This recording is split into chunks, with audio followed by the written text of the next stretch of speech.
हाँ जी दोस्तों, exam oriented batch का पहला लेक्चर अपन स्टार्ट करेंगे। बट उससे पहले मैं कुछ बातें आपको बताना चाहता हूँ। सर, आपके माइंड में ये डाउट बहुत ज़्यादा होगा कि एग्जाम ओरिएंटेड बैच और रेगुलर बैच में क्या डिफरेंस है। अगर ये डाउट है तो मेरी बात को सुनो ना sir. Sir, exam oriented batch sir 100% coverage होगी। 100% कवरेज होगी, सेम एज रेगुलर बैच। जैसा रेगुलर बैच में मेरा एक्सप्लेनेशन होता है, जितना टॉपिक को मैं टाइम रेगुलर बैच में देता हूँ उतना ही एग्जाम ओरिएंटेड बैच में दूंगा। बट अंतर होगा सर। सर, रेगुलर बैच होता है हमारा 95 से 100 आवर्स का, और ये बैच होगा हमारा 75 आवर्स का। अराउंड अराउंड 5 घंटे ऊपर नीचे। ठीक है। बट अंतर क्या है सर? सर, रेगुलर बैच में है ना, मैं क्या करता हूँ सर, ये हैंड रिटन नोट्स बच्चों को साथ में बनवाता हूँ। और यहाँ पे आपके हैंड रिटन नोट्स बने हुए होंगे। और सर, ये जब नोट्स बने हुए होंगे ना, तो हमारा अराउंड अराउंड 20 से 25% टाइम सेव हो जाएगा। मैं आपको मेरे एक्सप्लेनेशन में कुछ भी शॉर्ट नहीं करूंगा। हैंड रिटन नोट्स आपको मिलेंगे। आप क्लास के पहले बना सकते हो, क्लास के साथ में बना सकते हो, या क्लास के बाद में बना सकते हो, जैसा आपको टाइम मिले।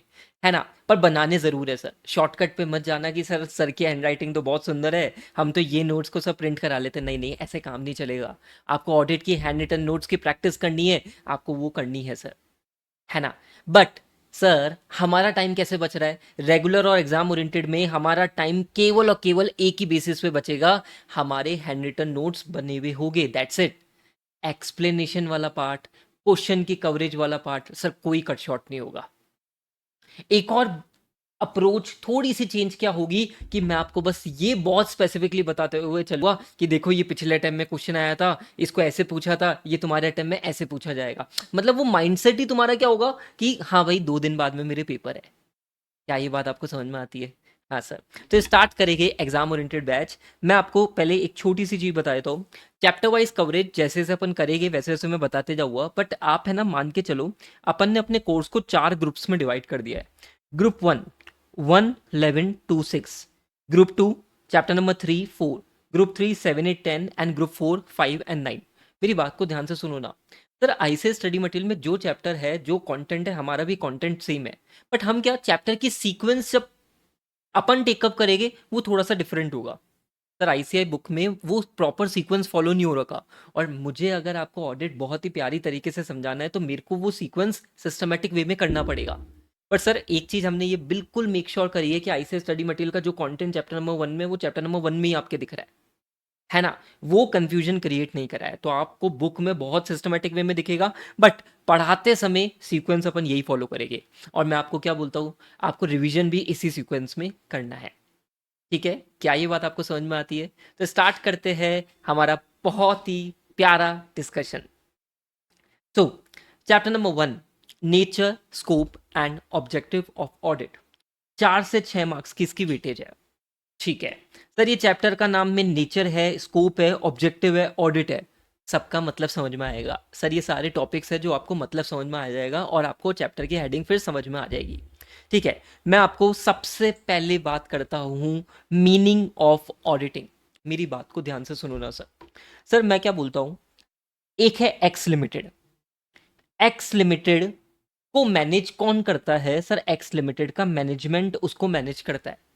सर, एक्स लिमिटेड का मैनेजमेंट बिजनेस को रन करता है। फाइनेंशियल स्टेटमेंट प्रिपेयर प्रेजेंट कौन करता है? सर, एक्स लिमिटेड का मैनेजमेंट। ठीक है। बट मुझे एक चीज बताओ ना, सर एक्स लिमिटेड का ओनर कौन है? कंपनीज एक्ट में पढ़ के आए हो, एक्स लिमिटेड का ओनर तो सर शेयर होल्डर है। हाँ सर। अभी मेरी बात को सुनो ना। एक्स लिमिटेड का मेनली पूरा का पूरा काम, उसका जो मैनेजमेंट है वो लोग कर रहे हैं। Financial statement preparation, presentation, business को रन करना, सब कुछ वो कर रहे हैं। सर, शेयर होल्डर को है ना थोड़ी सी टेंशन है सर, कि ये लोग काम सही से कर रहे नहीं कर रहे। ये फाइनेंशियल स्टेटमेंट इनके, बड़ा वर्ड यूज करो, ट्रू एंड फेयर व्यू दे रहे नहीं दे रहे। है ना? तो इन्होंने क्या करा सर, इन्होंने एक शेयर होल्डर ने, इन्होंने क्या करा सर, एक ऑडिटर को अपॉइंट करा। तो किसको अपॉइंट करा? ऑडिटर को अपॉइंट करा। अब आप पहले ये सोचोगे, सर ऑडिटर कौन होता है ना? तो आपको बताऊं, अपन जब सीए बन जाते हैं ना, तो हमारे पास में कुछ ऑप्शंस होते हैं लाइफ में करने को। सबसे पहले तो आपके पास में ऑप्शन क्या होता है कि या तो मैं जॉब पे चल जाऊं, या मैं अपना ऑफिस खोल लूं। आपने देखा होगा, आपकी सिटीज़ में सीए के ऑफिसेज होते हैं। है ना? तो सर वो जो ऑफिस खोल के बैठे हुए होते हैं ना, बेसिकली वो क्या कर रहे होते हैं, प्रैक्टिस कर रहे होते हैं, सीए इन प्रैक्टिस। और सर आपके पास में एक और ऑप्शन होता है ये जॉब का, ठीक है। हाँ, तो सर मतलब सीए बनने के बाद में काम तो करना ही पड़ता है, हाँ काम तो करना ही पड़ेगा ना यार, पैसे तो कमाने ही है ना? तो जो सीए इन प्रैक्टिस होता है ना, उनके पास में क्या होता है, उनके पास में साइन करने का, सील लगाने की अथॉरिटी होती है, ठीक है सर। उनको प्रैक्टिस का नंबर मिला होता है ना? आगे जाके और बातें करेगी इसकी अपन। तो ऑडिटर कौन होता है सर? सीए होता है, इन प्रैक्टिस होता है। पहली बात आपको समझ में आई क्या? सर जॉब करने वाला पर्सन ऑडिट नहीं कर सकता, इस बात को ध्यान में रख के चलना। बहुत बेसिक है सर, ये बहुत प्रैक्टिकल ज्ञान मैं आपको दे रहा हूँ, ठीक है। तो क्या हुआ, शेयर होल्डर ने ऑडिटर को अपॉइंट करा, ठीक है सर। सर ऑडिटर क्या करेगा? सर ऑडिटर सर ऑडिट ही करेगा। और ऑडिट क्या होती है वो अपन अभी समझेंगे, पर पहले तुम कॉन्सेप्ट को समझो। मैनेजमेंट बिजनेस को रन करता है, मैनेजमेंट फाइनेंशियल स्टेटमेंट प्रिपेयर करता है, प्रेजेंट करता है। शेयर होल्डर ने क्या करा सर? शेयर होल्डर ने ऑडिटर को अपॉइंट करा ताकि वो सर ऑडिट कर सके। आपको इतनी बात समझ में आई क्या?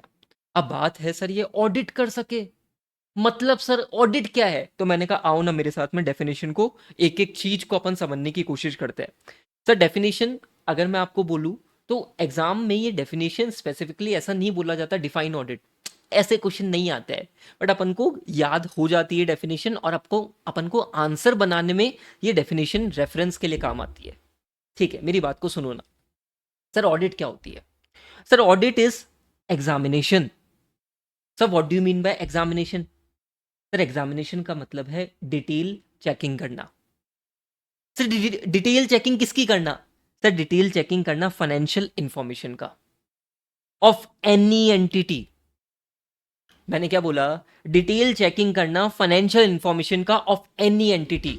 अब रुको रुको रुको रुको रुको, ऑडिटर तेरे को अपॉइंट करा है ताकि तू डिटेल चेकिंग कर सके, डिटेल चेकिंग कर सके सब फाइनेंशियल इंफॉर्मेशन की। Sir what do you mean by financial information? मेरी बात को ध्यान से सुनो ना। मैंने यहाँ पे फाइनेंशियल स्टेटमेंट वर्ड यूज नहीं करा है, फाइनेंशियल इंफॉर्मेशन वर्ड यूज करा है। सुनो, सर ऑडिटर आएगा ना, तो ऐसा नहीं है कि ऑडिटर सर केवल balance sheet, cash flow, notes to account, इन पे फोकस कर रहा है ना? इसके अलावा मैंने एक्सेट्रा भी लिखा है सर। फाइनेंशियल स्टेटमेंट का आप बेसिक मतलब समझते हो, पर मैं क्या बोलता हूँ सर, ऑडिटर है ना, देखो फाइनेंशियल स्टेटमेंट जो बैलेंस शीट होता है ना, वो तो एक समराइज रिकॉर्ड हो गया, पर वो समराइज रिकॉर्ड कैसे बना, उसके पीछे की पूरी कहानी क्या थी, सर ऑडिटर सबकी चेकिंग करता है। फॉर एग्जाम्पल मैं बोलता हूं कि आज सेल करी मैनेजमेंट ने, है ना, तो ऑडिटर सर सेल्स के सपोर्टिंग डॉक्यूमेंट्स देखेगा, सेल्स का इनवॉइस देखेगा, ईवे बिल देखेगा, जीएसटी रिटर्न से कुछ देखेगा। सर सेल्स किसने करी, सेल्स का बिल किसने बनाया, कौन ऑथोराइज पर्सन था, सर सेल्स करी तो उसको पैसा कलेक्ट करने के लिए सर क्या कुछ करा है कंपनी ने, क्या प्रोसेस है, सर सारी चीजों की एग्जामिनेशन वो करता है।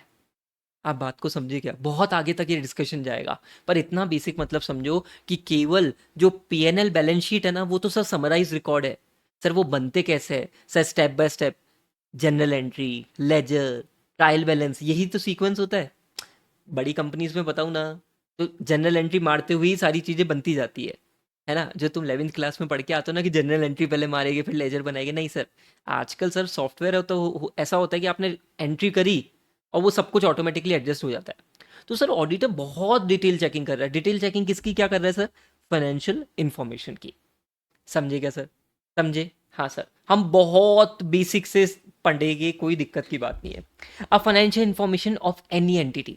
सर सुनो ना, एंटिटी का क्या यहाँ पे मतलब है? एंटिटी चाहे स्मॉल हो, मीडियम हो, लार्ज हो, सुनो ना, एंटिटी चाहे स्मॉल हो, मीडियम हो, लार्ज हो, इररिस्पेक्टिव ऑफ साइज, चाहे एंटिटी का लीगल फॉर्म कुछ भी हो, इंडिविजुअल हो, पार्टनरशिप हो, कंपनी हो या एक्सेट्रा कोई भी हो, ठीक है, या एंटिटी का ऑब्जेक्टिव प्रॉफिट कमाना हो या ना हो।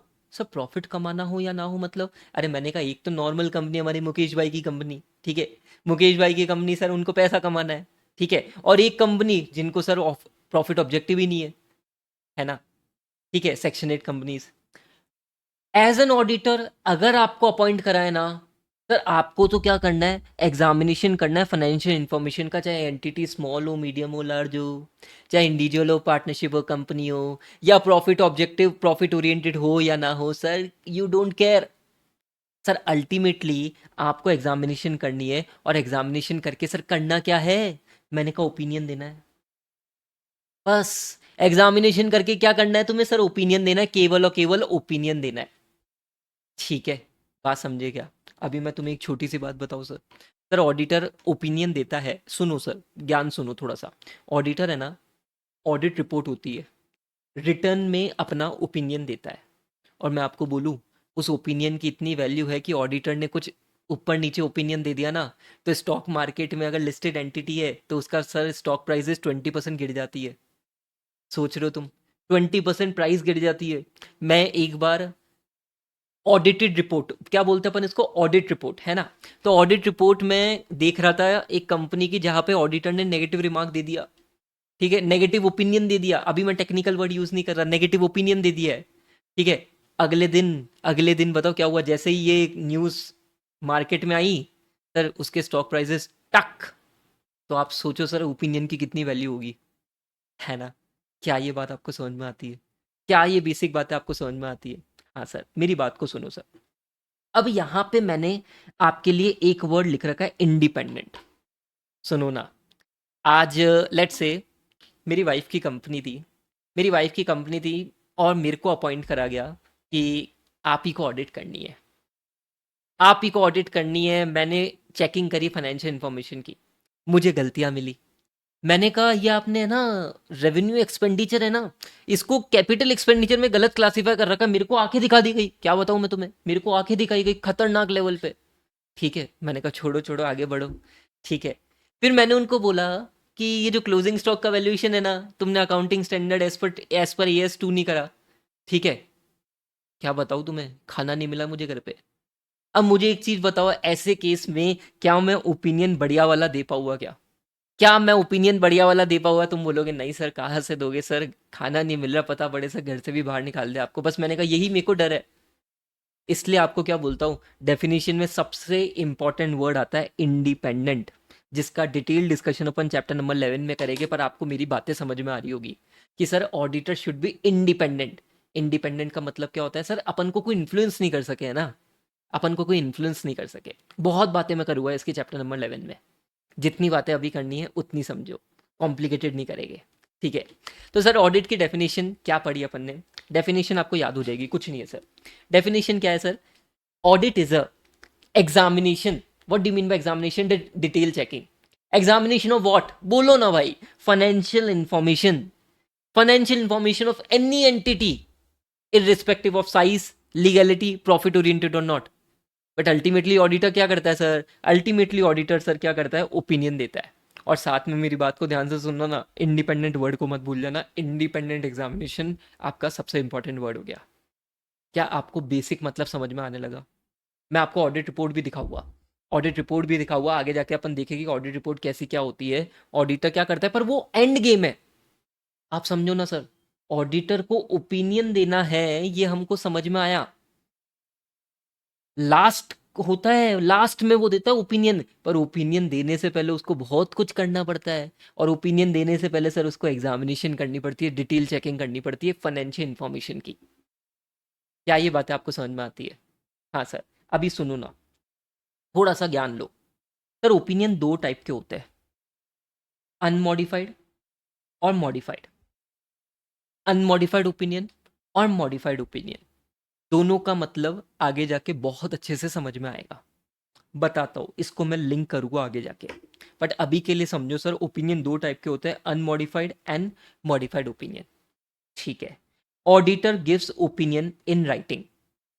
इन राइटिंग में वो ओपिनियन देता है, ऑडिट रिपोर्ट बना के देता है जिसमें उसका ओपिनियन दिया हुआ होता है कि क्या उसने अनमॉडिफाइड दिया है या मॉडिफाइड दिया है। यहां तक बात आपको समझ में आई क्या? क्या यहां तक आपको क्लैरिटी है? हाँ सर, ठीक है, इतना बेसिक मतलब समझा। बोलो ना, ऑडिट की डेफिनेशन क्या पढ़ी? Sir independent examination of financial information of any entity. Entity से रिलेटेड तीन बातें, irrespective of size, legality, profit oriented और not, thereby to express an opinion. खत्म सर, वेरी इजी। आओ मेरे साथ में आगे बढ़ो। सुनो, अब ऑडिटर को ओपिनियन देना है। हाँ सर, तो ओपिनियन देना है तो that is the last step. Sir auditor क्या करेगा? सर ऑडिटर है ना, पूरी ऑडिट में सर ऑडिट प्रोसीजर्स लगाएगा। ऑडिट प्रोसीजर्स लगाएगा, अलग अलग तरीके के ऑडिट प्रोसीजर्स होते हैं, अपन बातें करेंगे इनके, इंक्वायरी, इंस्पेक्शन, एक्सटर्नल कंफर्मेशन, करेंगे करेंगे, don't worry. Sir auditor audit procedure लगाएगा। सर किसके बेसिस पे? सर किसके बेसिस पे? अकाउंटिंग स्टैंडर्ड नहीं, एएस नहीं, उल्टा कर दो, ऐसे स्टैंडर्ड ऑन ऑडिटिंग। मेरी बात को ध्यान से सुनो ना। आज मैनेजमेंट फाइनेंशियल स्टेटमेंट प्रिपेयर करेगा। हाँ, मैनेजमेंट फाइनेंशियल स्टेटमेंट प्रिपेयर करेगा, किसके बेसिस पे? वो अकाउंट्स में पढ़ के आए हो अकाउंटिंग स्टैंडर्ड, सीए फाइनल में पढ़ोगे इंडियस, है ना? तो फाइनेंशियल स्टेटमेंट प्रिपेयर करना, प्रेजेंटेशन करने के लिए अकाउंटिंग स्टैंडर्ड बोलते हैं। मैं बताऊंगा तुम्हें, हाँ।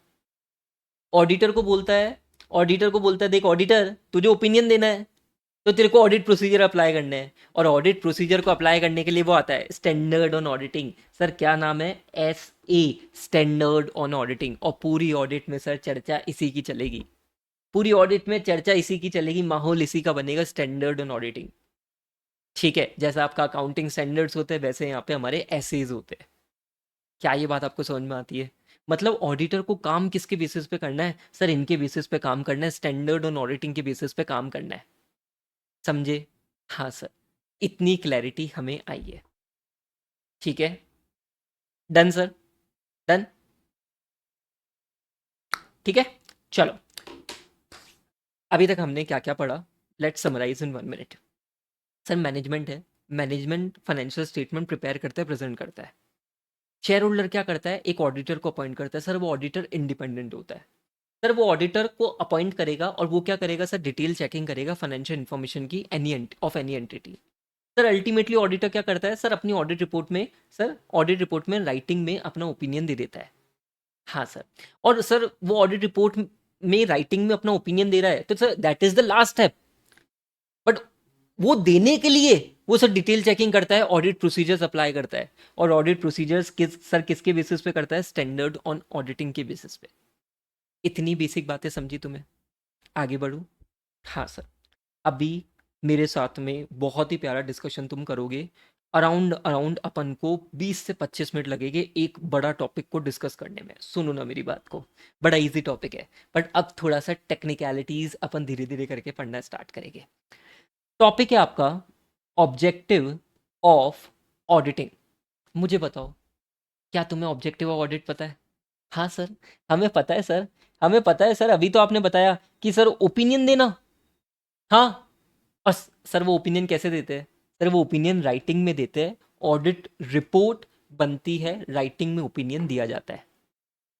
ठीक है, इतनी बात समझे? अब क्या होता है, इंस्टीट्यूट बोलता है, 4 नंबर का क्वेश्चन में बोलता है कि प्लीज मेरे को ऑब्जेक्टिव ऑफ ऑडिट बता दो। फेवरेट क्वेश्चन है, ऐसे आएगा। ठीक है, तुम इतना सा लिख के आ जाओगे, क्या तुम्हें नंबर मिलेंगे?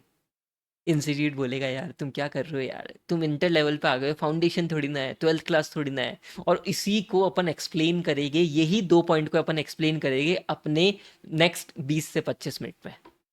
बात समझे क्या? हाँ सर, हमको पता है ऑब्जेक्टिव क्या है सर, ओपिनियन देना, राइटिंग में देना, बात खत्म। बट अब इसको अपन इलेबोरेट करेंगे, सुनो ना मेरी बात को। देखो, आपको ऑब्जेक्टिव ऑफ ऑडिटर कहाँ पे दे रखा है? ऐसे 200 में दे रखा है। ऐसे 200 का नाम सुनो, बड़ा सा नाम है, ओवरऑल नाम है इसका भाई, है ना? ऐसे 200 का नाम है ये, ओवरऑल ऑब्जेक्टिव। सर किसका? इंडिपेंडेंट ऑडिटर का। सर ओवरऑल ऑब्जेक्टिव किसका सर? इंडिपेंडेंट ऑडिटर का। And conduct of audit in accordance with the SA। Sir independent auditor का ओवरऑल ऑब्जेक्टिव और ऑडिट कैसे करनी है, ये ऐसे 200 बताता है। ठीक है, ये स्टैंडर्ड का सबसे बेस स्टैंडर्ड होता है, बेसिक स्टैंडर्ड है ये, जहाँ पे बहुत सारी डेफिनेशंस दे रखी है, ऑडिट क्या होती है, ऑब्जेक्टिव क्या होता है, बहुत सारी डेफिनेशंस दे रखी है, एक बेसिक ओवरव्यू दे रखा होता है। ठीक है, एज पर ऐसे 200 overall objective of the independent auditor and conduct of audit in accordance with the SA। Objective of audit, sir क्या है ऑब्जेक्टिव? फोकस करके चलना, मैंने कुछ चीजों को हाईलाइट कर रखा है, अलग पेन से लिख रखा है। पहले अपन बस इसकी एक बार लैंग्वेज पढ़ेंगे। ए ऑब्जेक्टिव बता रहा हूं, 2 ऑब्जेक्टिव है, मैं ए बता रहा हूं। To obtain reasonable assurance, to obtain reasonable assurance whether FS financial statement, short form आप एग्जाम में नहीं लिखोगे, whether FS are free from material misstatement, okay, due to error of fraud करेंगे बातें, thereby to express an opinion on the financial statement. Ultimately you need to give an opinion on the financial statement. Yes sir, आ गया. On whether FS are prepared and presented as per applicable FRF. Sir ये क्या लिखा है sir? Sir इतना objective, आप तो बोल रहे थे छोटा सा ऑब्जेक्टिव ओपिनियन देना, मैंने कहा हाँ मैं तो अभी भी यही बोल रहा हूँ, बस वो ओपिनियन देने के लिए सर इन्होंने बहुत प्यारी प्यारी बातें करी है. अभी आपको टेक्निकल लग रहा होगा, मैं मीनिंग समझाऊंगा आपको सर, बड़ा आसान लगेगा. सुनो ना, हमने ये लाइन पढ़ी, this is your first objective. मैंने यहाँ पे कुछ वर्ड्स को हाईलाइट कर रखा है. रीजनेबल अश्योरेंस मतलब समझना है, मटेरियल मिसस्टेटमेंट मतलब समझना है, ओपिनियन आपको आइडिया है, एप्लीकेबल एफआरएफ. अगर हमने ये चारों का मतलब अलग से समझ लिया तो सर आपका काम हो गया ना. हाँ, तो मेरे साथ में आओ ना. नोट्स, सबसे पहले अपन नोट्स पढ़ते हैं. पहले अपन फर्स्ट कीवर्ड को पकड़ते हैं, reasonable assurance. Sir reasonable assurance का मतलब क्या है? देखो मेरी बात को सुनो. आज ऑडिटर ऑडिट कर रहा है, उसको ओपिनियन देना है. हाँ, ओपिनियन देना है ना, तो ऑडिटर कभी भी 100% श्योरिटी नहीं ले पाता है. ओपिनियन तो वो दे रहा है, but auditor can not obtain 100% श्योरेंस, 100% surety या अश्योरेंस. ठीक है सर, क्यों? सर 100% गारंटी कभी भी नहीं होती है. रीजन बीइंग सर कुछ इनहेरेंट लिमिटेशन ऑफ ऑडिट होती है, आगे टॉपिक में पढ़ेंगे इसी चैप्टर में. मेरी बात को सुनो ना. सर शादी होती है, तो सर शादी होती है तो शादी करते समय तो सर सबको यही लगता है कि सर बहुत ही बढ़िया जीवन में चेंज होने वाला है. बट आपको मैं बताऊं सर, शादी की एक इनहेरेंट लिमिटेशन ये है कि सर पति पत्नी रोज लड़ाई करेंगे ही करेंगे. सर एक्सपीरियंस के साथ में बता रहे हो क्या? बिल्कुल बता रहा हूँ सर. सर ये एक्सपीरियंस के साथ में बता रहा हूँ, है ना? तो ये तो इनहेरेंट है, ये तो इनहेरेंट लिमिटेशन ऑफ मैरिज है. इसी तरीके से ऑडिट की भी कुछ इनहेरेंट लिमिटेशन होती है जो अपन आगे जाके देखेंगे, जिसके बेसिस पे अपन को ये समझ में बिल्कुल आ जाएगा कि सर ऑडिटर कभी भी 100% श्योरिटी ऑब्टेन कर ही नहीं सकता. किससे रिलेटेड वो भी बात करेंगे. 100% श्योरिटी किससे रिलेटेड लेनी है वो बात करेंगे. अभी रुक जा रुक जा रुक जा, सब सब लिंक करूंगा. बट मैं क्या बोल रहा हूँ सर, ऑडिटर कभी भी 100% श्योरिटी ले ही नहीं पाता, है ना? सर क्यों? सर क्योंकि इनहेरेंट लिमिटेशन ऑफ ऑडिट होती है, डिटेल डिस्कशन आगे जाएगा. अच्छा, बट मैं आपको बोलूं sir, high level of assurance तो होता है ये.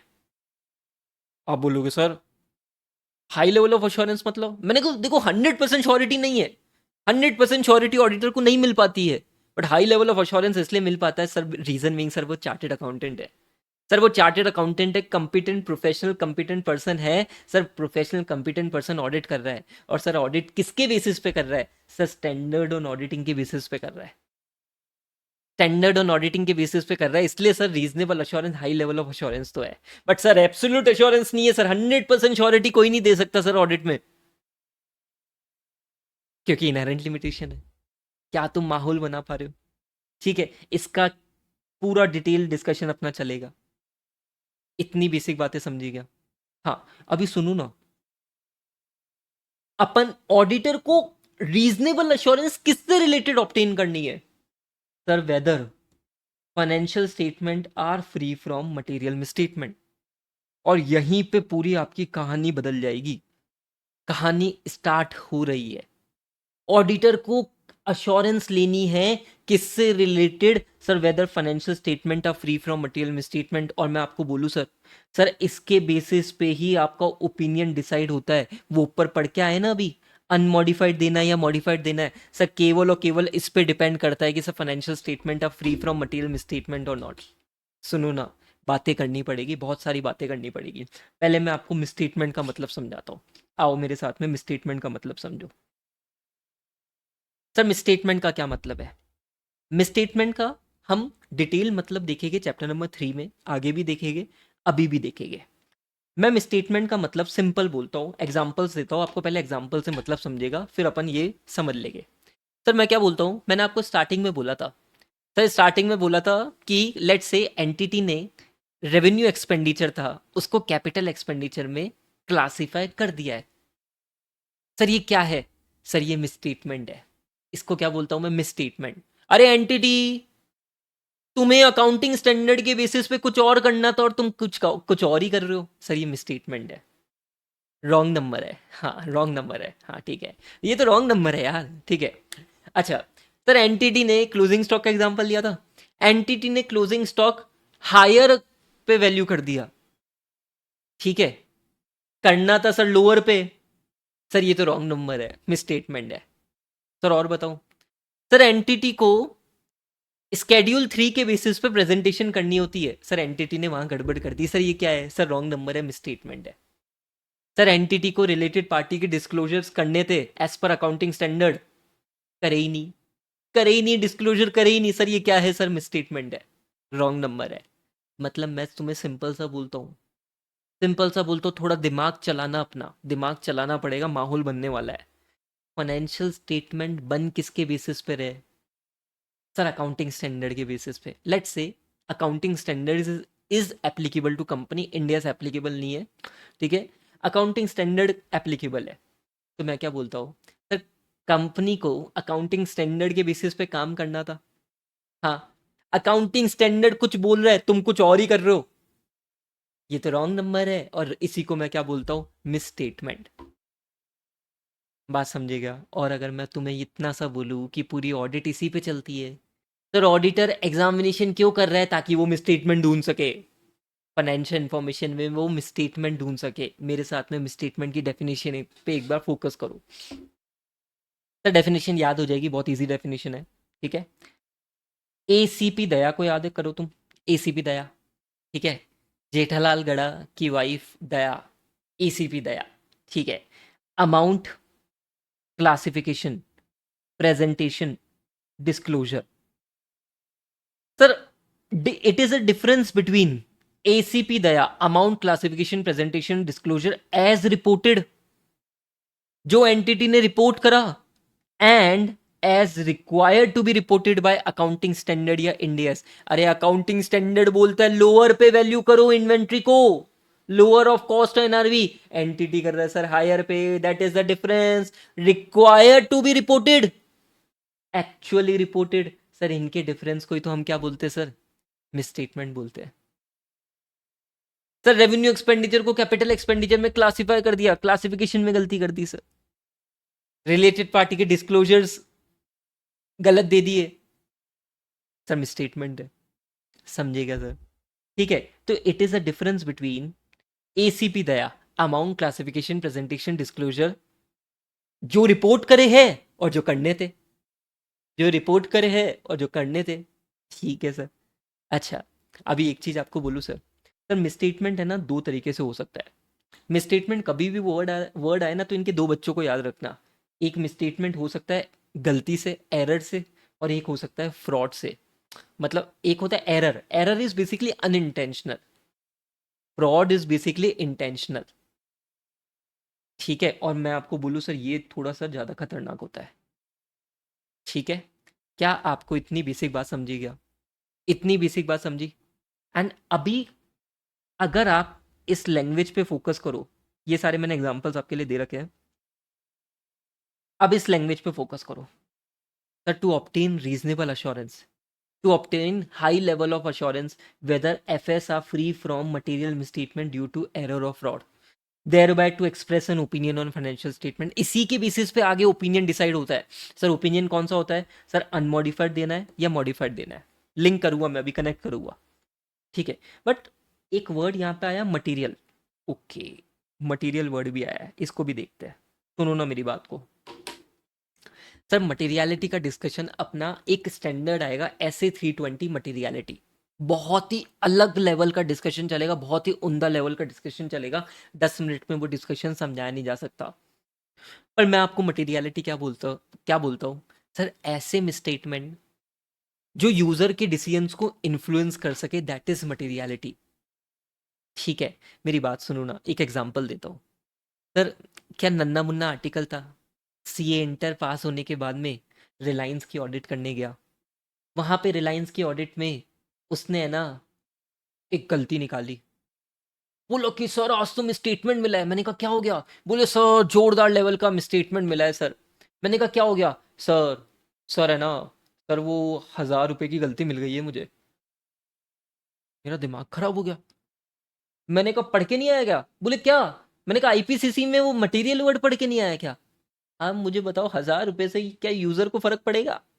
तो वो बोलेगा सर रिलायंस में इतने जीरो है कि इन 1000 रुपए की क्या वैल्यू है। इसलिए मैं आपको क्या बोलता हूँ, मिसस्टेटमेंट का एंगल हम मटेरियलिटी के साथ में जोड़ते ही जोड़ते हैं। मतलब केवल और केवल मिसस्टेटमेंट को नहीं देखते, हम मटेरियल मिसस्टेटमेंट को देखते हैं। हम ऐसे मिसस्टेटमेंट को देखते हैं जो यूजर के डिसीजन को इन्फ्लुएंस कर सके। सर आपको बताऊँ, मटेरियलिटी की कैलकुलेशन भी होती है। वो कैलकुलेशन कैसे होती है वो ऐसे 320 में डिस्कस करेंगे। बेटा अभी तो स्टार्ट हुआ है। ठीक है, ठीक है, क्या क्या ये बातें आपको समझ में आती है? हाँ सर, मैं क्या बोलता हूँ, एक बार, एक बार इन तीन को वापस पढ़ ले क्या। To obtain reasonable assurance. So, what do you mean by reasonable assurance? Sir, it is a high level of assurance, but not absolute assurance because of inherent limitation of audit.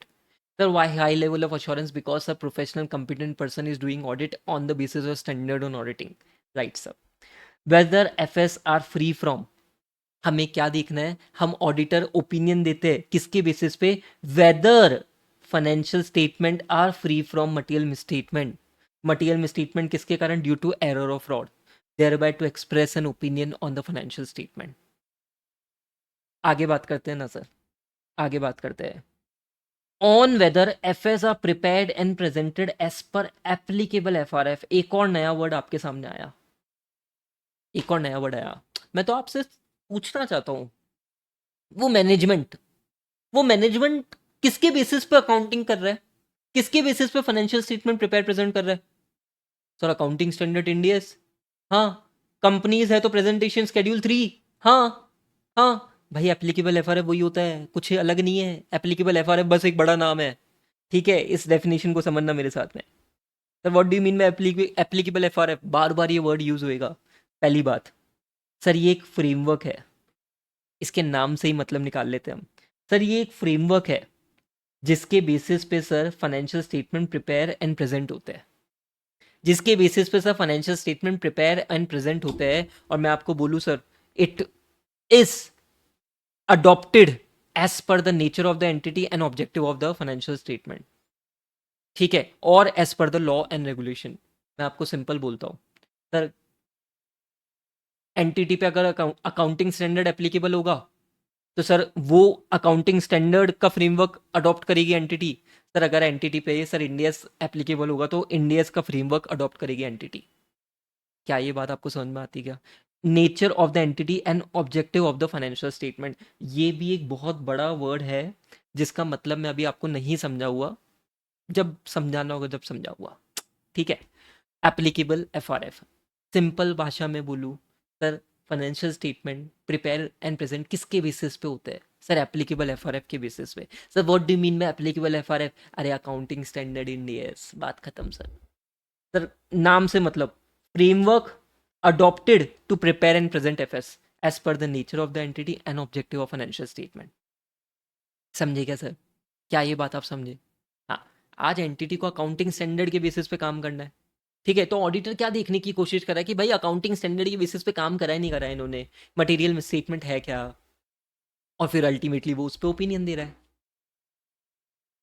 Done sir. क्या ये बातें आपको समझ में आती है क्या? इतनी क्लैरिटी है क्या? हाँ सर, फर्स्ट ऑब्जेक्टिव मैंने आपको बहुत अच्छे से करवा दिया है। ठीक है, आप वीडियो को एक बार पॉज कर लो और उसके बाद में आगे बढ़ना। ऑब्जेक्टिव ऑफ ऑडिट बहुत बढ़िया ढंग से अपना हो चुका है। ठीक है sir. To to obtain reasonable assurance whether FS are free from material misstatement due to error or fraud, thereby to express an opinion on financial statement on whether FS are prepared and presented as per applicable FRF। एक बार आपको खुद एक बार लिखोगे याद हो जाएगा, कोई दिक्कत की बात नहीं है सर। नोट्स मैंने आपको बनवा दिए, रीजनेबल अश्योरेंस का मतलब बता दिया, मिसस्टेटमेंट का मतलब बता दिया, मटेरियलिटी का मतलब बता दिया सर, एप्लीकेबल FRF का मतलब बता दिया। ठीक है, सेकंड ऑब्जेक्टिव, मुझे बताओ ओपिनियन क्या बोल के सुनाते हो? ना जी ना सर, सर ओपिनियन तो रिटर्न में होता है सर। रिटर्न में किस में होता है सर? एक ऑडिट रिपोर्ट होती है, इंडिपेंडेंट ऑडिट रिपोर्ट, है ना? ठीक है, प्रैक्टिकली दिखा हुआ अभी तुम्हें। To report on financial statement plus communicate as per ऐसे ऑडिटर्स फाइंडिंग्स। रिपोर्ट बनाओ, कम्युनिकेट करो, जो भी तुम्हारी फाइंडिंग्स थी उसके बेसिस पे रिपोर्ट बनाओ, कम्युनिकेट करो। That is your second objective, that is your second objective. क्या आपको इतनी बेसिक बातें समझ में आती है क्या? ठीक है, अभी मेरी बात सुनो ना सर, यहाँ पे मेरे को थोड़ा सा आपके साथ में कनेक्ट करना है।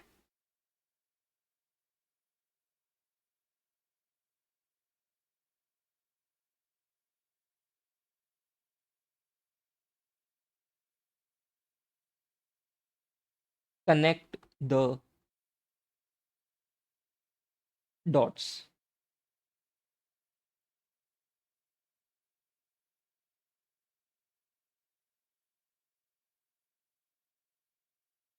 Financial statement are free from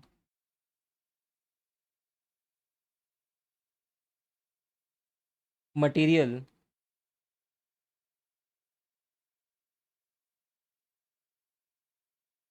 misstatement. ये सबसे इंपॉर्टेंट लाइन है।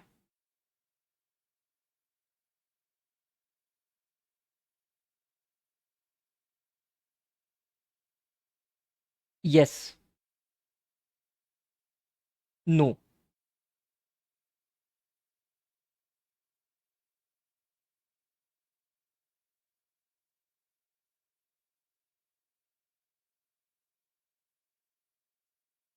Unmodified opinion.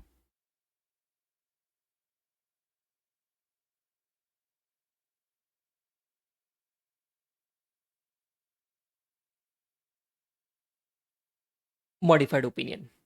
सुनो, financial statement are free from material misstatement, ये आपका फोकस एरिया था ऑब्जेक्टिव में। उसी के बेसिस पे आप अपना ओपिनियन देने वाले थे। मैं आपको अभी बोलता हूँ कि सर अगर सब कुछ ठीक है ना, तो ऑडिटर क्या देता है? अनमॉडिफाइड ओपिनियन देता है। और सर गड़बड़ है, गड़बड़ है Daya. Financial statement are not free from material misstatement, auditor क्या देता है? मॉडिफाइड ओपिनियन देता है। ठीक है, समझे क्या सर? सर इसमें भी कुछ प्रोसेस होता है, ऐसा एक प्रोसेस है। मैंने आपको एंड गोल बताया अभी, मैंने आपको एंड गोल बताया, पर एक प्रोसेस है, ऑडिटिंग प्रोसेस है, वो अपन समझेंगे।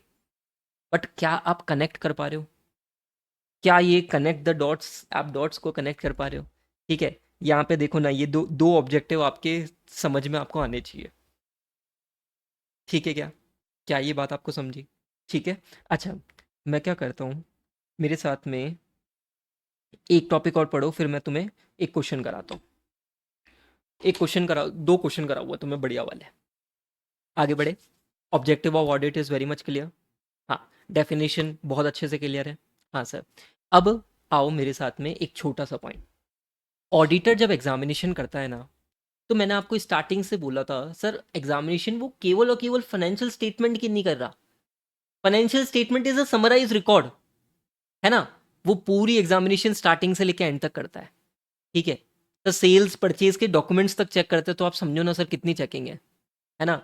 वो फर्स्ट ईयर आर्टिकल वाला, फर्स्ट ईयर आर्टिकल का काम होता है परचेज से रिलेटेड सपोर्टिंग डॉक्यूमेंट्स देखना। बातें करेंगे अरे, ठीक है, बहुत बातें करेंगे। ठीक है, अभी सुनो ना sir, in doing so auditor have to see financial statement would not mislead by ensuring that. Auditor audit कर रहा है ना, तो ये देखता है कि भाई फाइनेंशियल स्टेटमेंट किसी को मिसलीड ना करे, ट्रू एंड फेयर व्यू देखे। तो ऑडिटर कुछ चीजों को इंश्योर करता है, कुछ चीजों को देखता है। सर क्या? बहुत बेसिक पॉइंट्स है, बहुत ज़्यादा बेसिक पॉइंट्स है। Accounts drawn are with reference to the entries. आपकी पहले एंट्रीज होती है, उसके बेसिस पे सर अकाउंट्स बनते जाते हैं। हाँ sir, accounts drawn are with reference to the entries. ठीक है सर, एंट्री से रिलेटेड 2 पॉइंट और है। सर एंट्रीज कोई भी ओमिट नहीं हुई है, कोई भी एंट्रीज ओमिट नहीं हुई है, ओमिशन ऑफ एंट्रीज नहीं होनी चाहिए, ऑडिटर ये देखता है। ठीक है सर, बढ़िया है, सिंपल है। Sir entries are supported by sufficient appropriate evidence. Sir इसका मतलब क्या है, आज अकाउंटेंट ने सेल्स की, परचेज की, एक्सपेंसेस की एंट्रीज मारी है, तो सर सपना नहीं आया था उसको कि चलो आज है ना सेल्स की एंट्री मारते हैं। आज सपने में प्रभु ने एक्सपेंसेस के दर्शन कराए, चलो आज एडवर्टाइजमेंट एक्सपेंसेस की एंट्री मारते। नहीं सर, एंट्रीज के सपोर्टिंग डॉक्यूमेंट्स होने चाहिए, सफिशिएंट एप्रोप्रिएट एविडेंस होने चाहिए। इस वर्ड का मतलब आगे जाके बहुत अच्छे से समझाऊंगा, पर अभी समझो एंट्रीज के सपोर्टिंग डॉक्यूमेंट्स होने चाहिए। ठीक है, तो सर 3 पॉइंट तो बड़े इजी थे। Accounts drawn are with reference to the entries.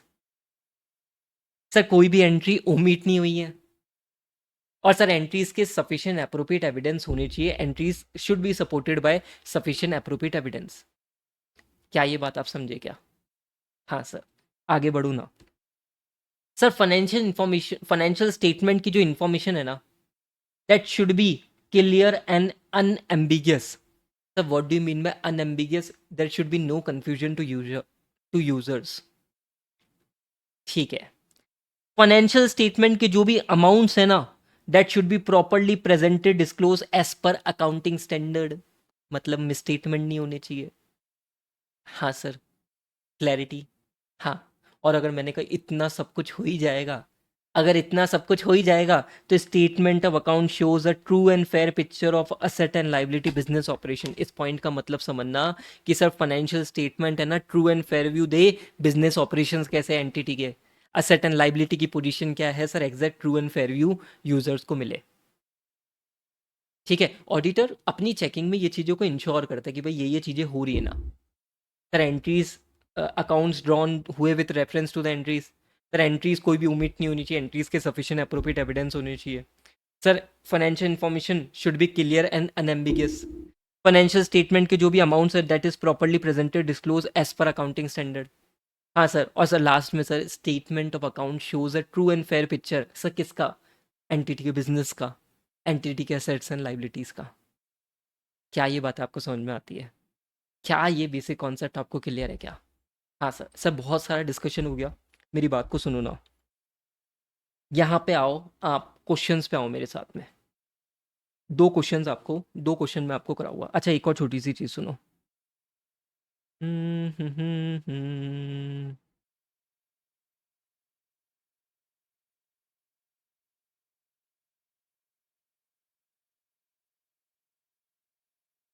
ये आपके है ना मेन पूरे नोट्स है, सेम चीज़ें यहाँ पे भी लिखी हुई है। ठीक है, बस यहाँ पे क्या है, छोटा सा अंतर क्या है, सब प्रॉपर ग्रामर के साथ में लिखी हुई है। हैंड रिटन नोट से सर क्या होता है, आपको है ना वो एरो वेरो बनाने से क्या चीज़ें रिकॉल हो जाती है।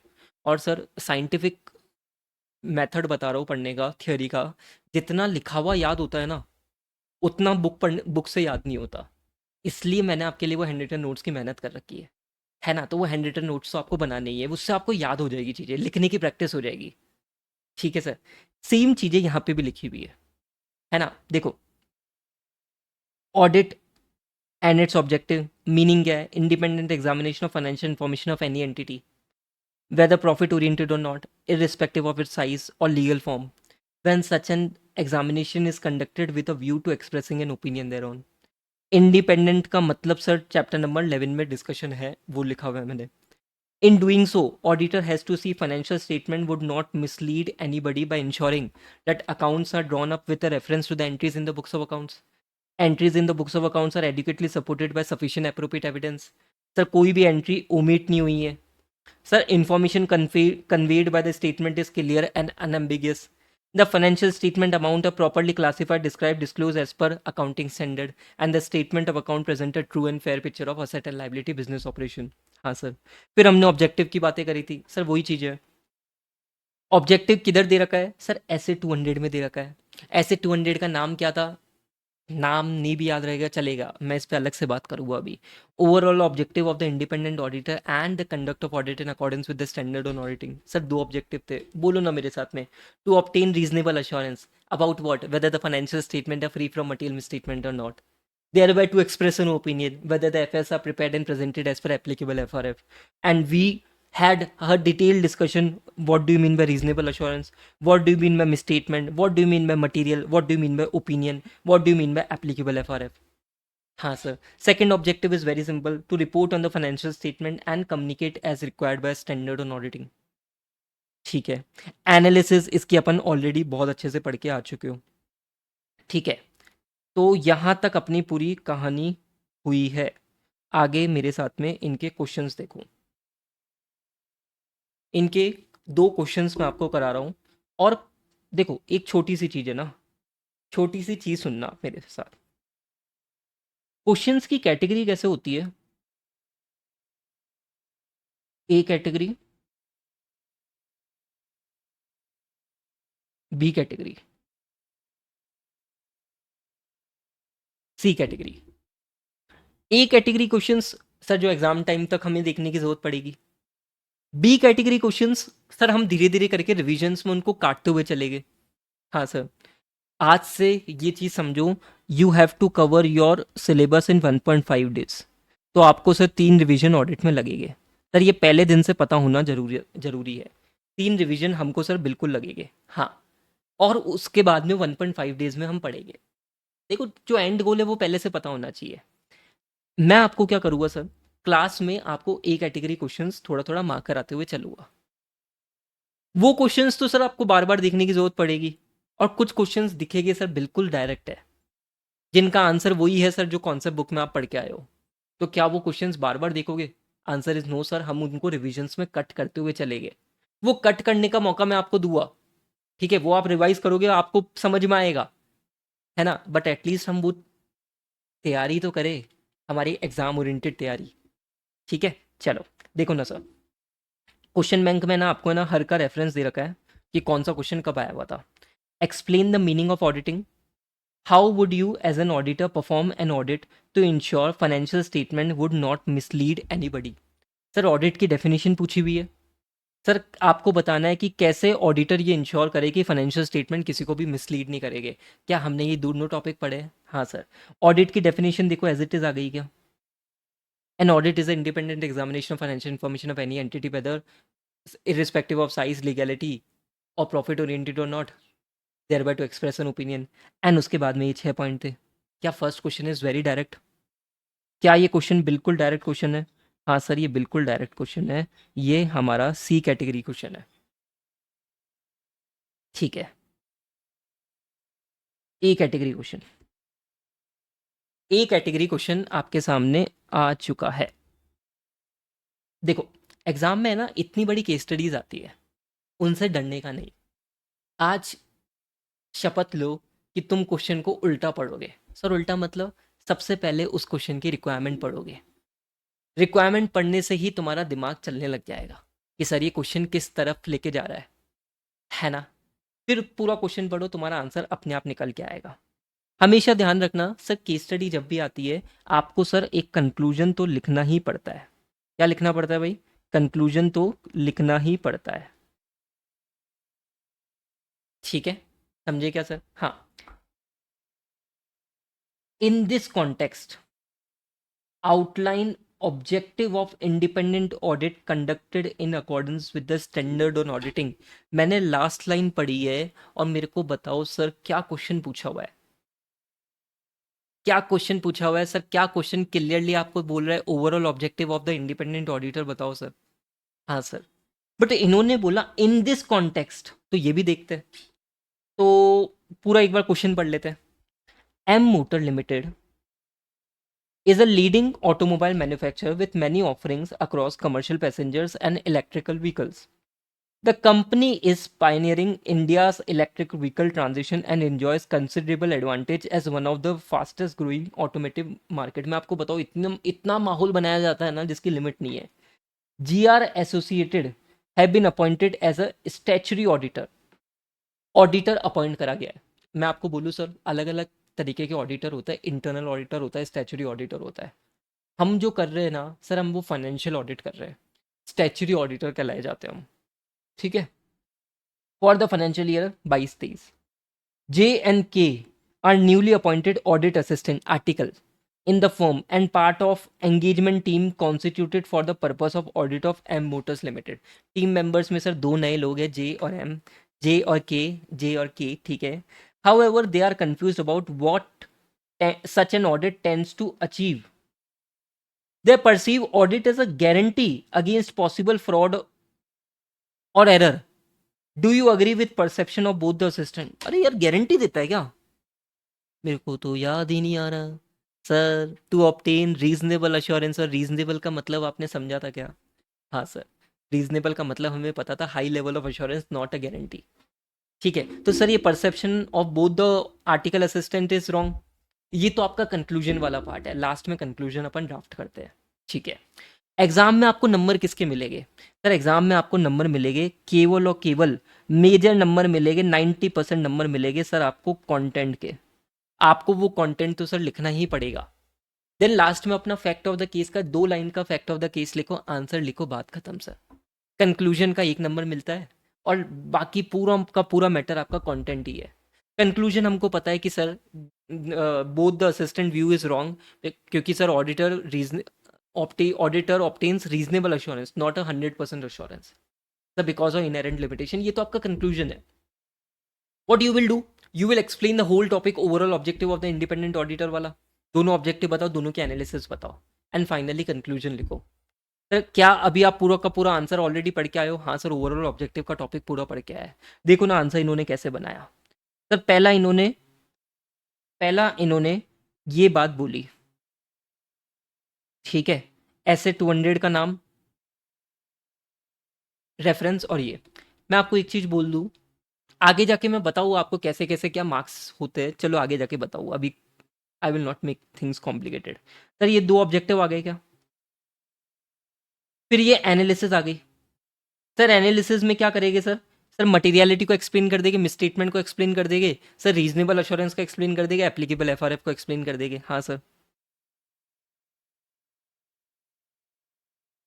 देखो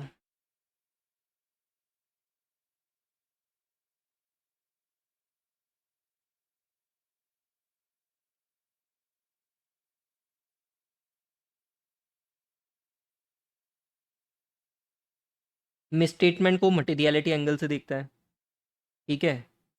फिर ये इन्होंने वापस वही लिख दिया है, perception of both the assistant is not proper. Auditor of financial statement does not seek to provide guarantee that FS are free from material misstatement caused by fraud or error. He obtains reasonable assurance. तो क्या ये बात आप समझे क्या? आप लिखना समझे? ठीक है, समझे क्या? इन्होंने कहानी में और बातें करी है, ठीक है। वर्ड टू वर्ड लिखोगे कोई दिक्कत की बात नहीं है, इलेबरेट कर तो ठीक है, इलेबरेट करना है, पर 4 नंबर के क्वेश्चन में आपका एक भी नंबर नहीं कटेगा, जिस हिसाब से मैंने आपको बोला। So focus on the content, give the conclusion, and understand how you need to tackle such case study questions, क्योंकि ये केस स्टडी क्वेश्चंस की भरमार मिलेगी आपको। What will be your approach? Sir we will read requirement first, then we will read question from starting, mark the important things, और फिर finally अपन answers पे आएंगे। ठीक है सर, इतनी बातों की क्लैरिटी आपको मिलती है क्या? हमने अभी तक बहुत सारी बातें नहीं करी है, हम कोई बहुत आगे अपने डिस्कशन पे नहीं पहुंचे, हमने बस केवल और केवल ऑडिट की डेफिनेशन समझी, ऑब्जेक्टिव क्या है वो हमने समझा है। ठीक है सर, आगे बात करूँ? क्या मैं आगे बढ़ सकता हूँ? हाँ सर, इधर देखो ना।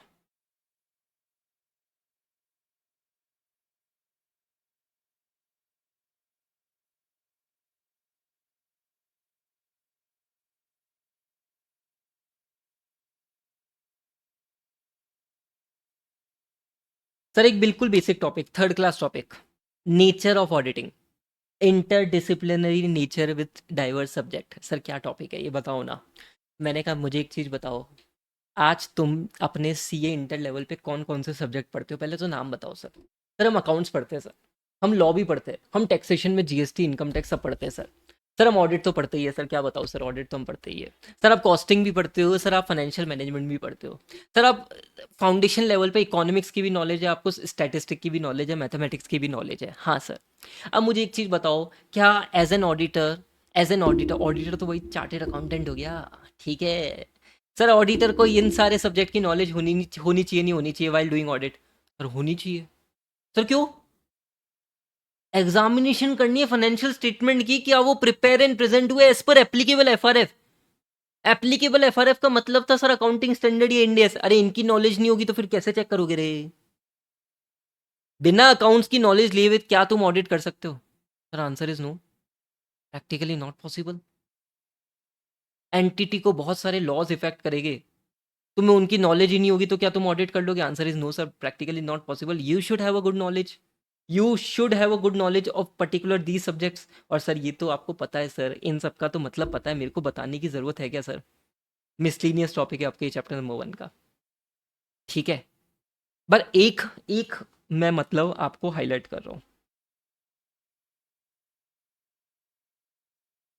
ह्यूमन बिहेवियर सर ये अलग है। मैं आपको एक चीज़ बोलूँ, आपको ऑडिट करनी है ना, तो आपका जो क्लाइंट है ना, क्लाइंट आपको डेटा प्रोवाइड करता है, आप उसकी एग्जामिनेशन करते हो, चेकिंग करते हो। सर डेटा किससे लेना है? सर क्लाइंट से लेना है। तो बताओ आपको एक चीज़ बोलूँ, ह्यूमन बिहेवियर भी ऑडिटर को थोड़ा सा अच्छे से टैकल करना आना चाहिए। मैं एक बात बताता हूँ, मैं उदयपुर कोई ऑडिट पे जा रहा था, बड़ी एंटिटी है ना, लिस्टेड एंटिटी। तो पिछली बार है ना, मेरा एक दूसरे पर्सन गए थे, उन्होंने बोला यार वो मैनेजमेंट बहुत ख़राब है। मैंने कहा क्या हो गया? अरे रूडली बात करता है यार, डेटा टाइमली देता नहीं है, काम करने में मज़ा नहीं आता। ठीक है, मैंने कहा अच्छा ये बात है, मैंने कहा चलो भाई चलते हैं। ठीक है, मैं भी राजस्थान से और उदयपुर में ही ऑडिट करने जा रहे थे, तो मैं उनसे मिला। ठीक है, फर्स्ट मिले, बहुत अच्छे से बातचीत हुई, ठीक है, समझा कैसे क्या है। फिर मैंने कहा लंच आज टीम वालों के साथ में नहीं लेंगे, मैंने कहा लंच आज एनटीटी के मैनेजमेंट के साथ में लेंगे। ठीक है, मैनेजमेंट से बातें करी पूरी A to Z, उनकी ह्यूमन साइकोलॉजी समझ ली ना। ठीक है, ह्यूमन बिहेवियर समझा। मैंने कहा सर कहाँ से हो? बोले सर मैं तो सर राजस्थान में यहाँ से रहता हूँ। मैंने कहा अच्छा यहाँ से रहते हो? मैंने कहा मैं वहाँ से रहता हूँ सर, कैसे हो क्या हो, पूरा ही हाल चाल करी। सर एक अच्छा नेटवर्किंग हो गई। सर ये नेटवर्किंग क्यों करी? ताकि सर डेटा जिससे लेना है, सर डेटा जिससे लेना है वो तो सब मैनेजमेंट ही है। आज अगर उनसे ही हमारी कम्युनिकेशन स्ट्रांग नहीं होगा तो सर कैसे काम चलेगा? और मैं बोलता हूँ सर इसके लिए एक स्टैंडर्ड भी ऐसे 260 आगे जाके पड़ेगा, कम्युनिकेशन, है ना। तो दोनों के बीच में सर इफेक्टिव कम्युनिकेशन तो होना चाहिए ना सर, तभी तो सर ऑडिट बढ़िया तरीके से चलेगी। हाँ, तो वो मेरे को क्या बोला, सर सर आप तो बहुत बढ़िया सर, आप तो सर आपका काम करने का तरीका ही बहुत बढ़िया है सर। सर वो पिछले और सर वो पिछले वाले जो आपके टीम मेंबर थे ना सर, वो अच्छे नहीं थे सर, बहुत रूड थे सर। मैंने मन में बोला सर वो भी आपके लिए यही बोलते थे सर। तब मेरे को समझ में आया दोनों में बॉन्डिंग ही नहीं बैठी, तो ऑडिट टाइमली बेसिस पे हो ही नहीं पा रही थी। ठीक है, तो ह्यूमन बिहेवियर भी समझते हुए चलना है। क्या आपको ये बेसिक बात समझ में आती है? हाँ सर, मेरे साथ में 5 मिनट में इस टॉपिक को वाइंड अप करो, इसकी इतनी वैल्यू है, जिसकी जितनी वैल्यू उसकी अकॉर्डिंग ही उतना टाइम देंगे। ऐसा नहीं होगा कि सर 5 मिनट के टॉपिक को 1 घंटा खिंचवा दूँ और फिर बोलो "ए यार", ऐसे नहीं। सर चैप्टर 1 से लेके चैप्टर 11 पूरा एक आपका आएगा चैप्टर नंबर 5। सर जिस टॉपिक की जितनी वैल्यू होगी, जितना टाइम लगेगा उतना ही बोलूँगा। ठीक है, मैं आपको बताऊँ सर, स्टार्टिंग में क्या होता है, स्टार्टिंग में जब आप किसी का भी आपने मतलब ऐसे बोलता नहीं हूँ मैं, बट किसी का भी आप डेमो लेक्चर देखते हो ना किसी भी टीचर का, तो वो टीचर क्या करता है, पूरा माहौल बनाता है। चैप्टर 1 का माहौल ऐसा बनाएगा कि चैप्टर 1 में बच्चा वो हो सर ये क्या क्या बात है। ऑडिट का चैप्टर 1 की वैल्यू है 5 से 6 घंटा। ठीक है, मैं सही बता रहा हूँ, रेगुलर क्लास की। और अपन तो हैंड रिटन नोट से पढ़ रहे हो तो शायद अपन को 1 घंटा कम लग जाएगा। इस चैप्टर को पढ़ाया जाता है 12 से 15 घंटे में। सर क्यों? अरे वो माहौल बनाना पड़ता है ना पहले, बच्चा तो पहले फर्स्ट चैप्टर देख रहा है, फिर धीरे धीरे करके डिफिकल्टी लेवल बढ़ती है, तो ध्यान आता है कि सर कोर्स का टाइम तो खत्म, टाइमली भी करना है। हाँ, और इस चक्कर में क्या होता है, जो डिफिकल्ट टॉपिक्स होते हैं ना उनमें टाइम जितना देना होता है उससे कम लगने लग जाता है। सर ऐसा करना ही नहीं है। मैं आपको पहली चीज़ बोलता हूँ, हमारी क्लास 1 से सर जिस टॉपिक को जितना टाइम एलोकेट करना है उतना ही एलोकेट होगा। कोई हवाबाजी की बातें नहीं होगी, कोई एक्स्ट्रा बातें नहीं होगी। हमको मेरे को आपको इधर-उधर की बातें नहीं करा हुआ, मैं सिंपल बोलता हूँ। मैं मेरी ऑडिट की क्लास में आपको मेरी टीचिंग से बिठा हुआ, आपको ऑडिट सब्जेक्ट से प्यार करा हुआ, कोई यहाँ पे सर इधर-उधर की स्टोरीज़ नहीं बनेगी। सर यहाँ पे मैं आपको ये भी बता देता हूँ, मेरी क्लास में सर ऐसा नहीं होगा कि हर एग्जाम्पल को इररेलेवेंट चीज़ों से लिंक करा जा रहा है। सर गर्लफ्रेंड बॉयफ्रेंड की स्टोरी से लिंक करा जा रहा है, कोई रेलिवेंस नहीं है भाई। ऑडिट ऑडिट कर रहे हो आप, ठीक है। एक आध जगह ठीक है, हंसी मजाक के लिए कर ले गए वो, याद करने के लिए, ठीक है, निमोनिक बनाने के लिए। But we will study in a very logical manner. हम एक एक चीज को बहुत कॉन्सेप्शली समझेंगे, और कॉन्सेप्शली समझना है तो मैं आपको उस एंगल से लेके चलूंगा कि ले मेरे भाई तू ऑडिट ही कर रहा है अभी, ऑडिट ही कर रहा है ना। तो यार बुक्स ऑफ अकाउंट्स और गर्लफ्रेंड बॉयफ्रेंड का रिलेशन ऐसा बैठता नहीं है, या मैं कोई अदर स्टोरी सुना रहा हूँ। आई विल बी, जैसा मैं आपको फर्स्ट क्लास में पढ़ा रहा हूँ वैसा ही आपको मैं एंड तक लेके चलूंगा, with the same speed, with the same speed, with the same method, with the same concept clarity, ठीक है। और आपको क्लास में मज़ा कब आएगा, जब आप सब फोकस कर रहे हो। मैं इधर उधर की बातें करूँगा, इधर उधर की बातें करके मैं आपको उधर ले जाऊँगा, आपका ध्यान उधर चल जाएगा और वो कॉन्सेप्ट कब निकल जाएगा पता नहीं पड़ेगा, है ना। तो ऐसा तो अपना बिल्कुल नहीं चलेगा। क्या ये बात आपको समझ में आती है? हाँ सर। टॉपिक की वैल्यू 5 मिनट से ज़्यादा की नहीं है, मेरे साथ में आ जाओ एक बार। ठीक है, सुनो ना। सर मुझे बताओ, ऑडिटिंग और accounting.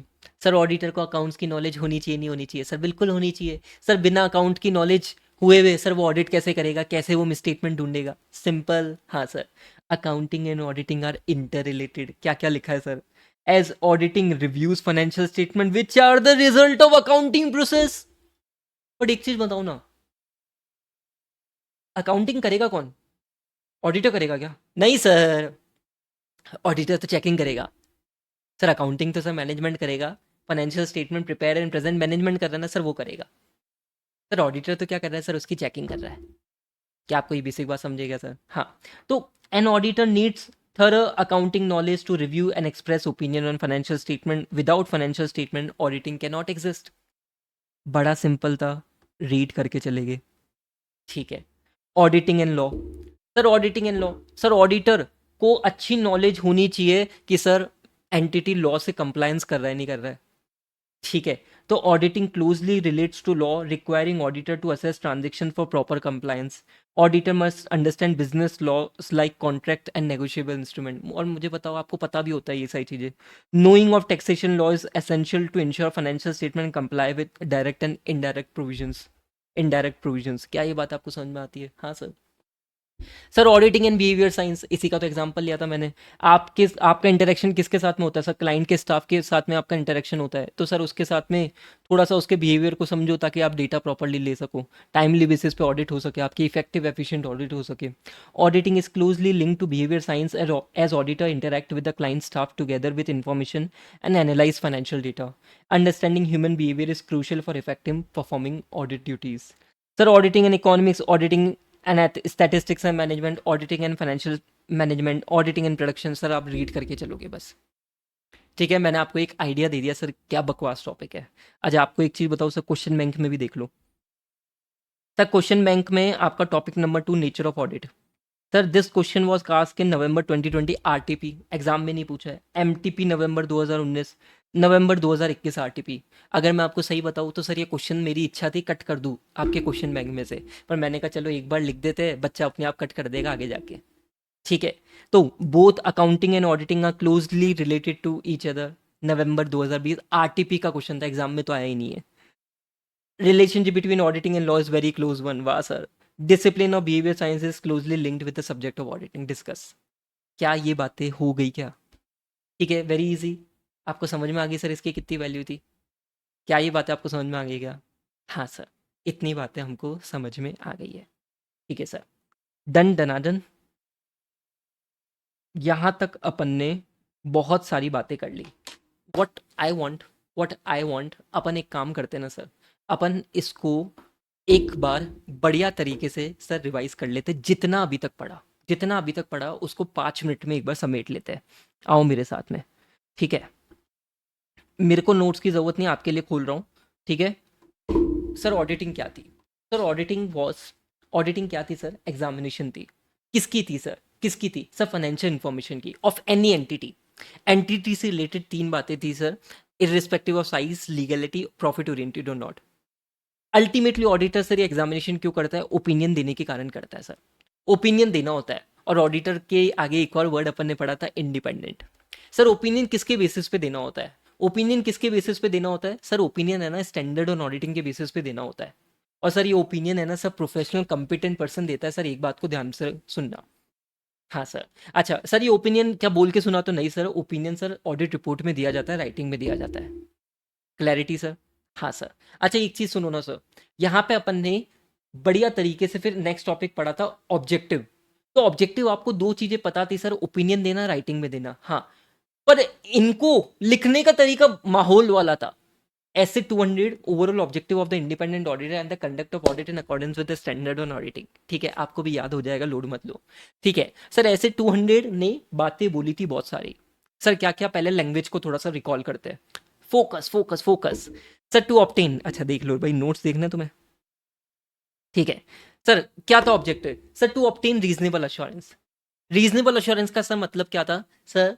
It is not a absolute assurance sir because of inherent limitation of audit, but sir high level of assurance तो है ही सर। क्वेश्चन भी करा था इसका। Sir high level of assurance क्यों है sir? Because sir chartered accountant, a professional competent person is doing audit on the basis of standard on auditing.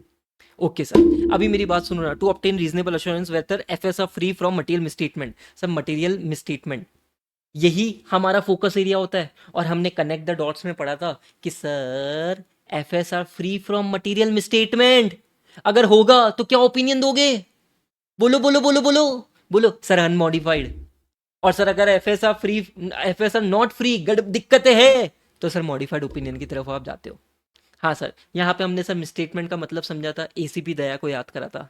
Sir accounting standard India जो बोलता है और जो एक्चुअल में एंटिटी ने करा, उनके बीच के डिफरेंस को ही हम प्यार से क्या बोलते थे सर? मिसस्टेटमेंट। क्लोजिंग स्टॉक वाला एग्जांपल याद होना चाहिए। ठीक है sir.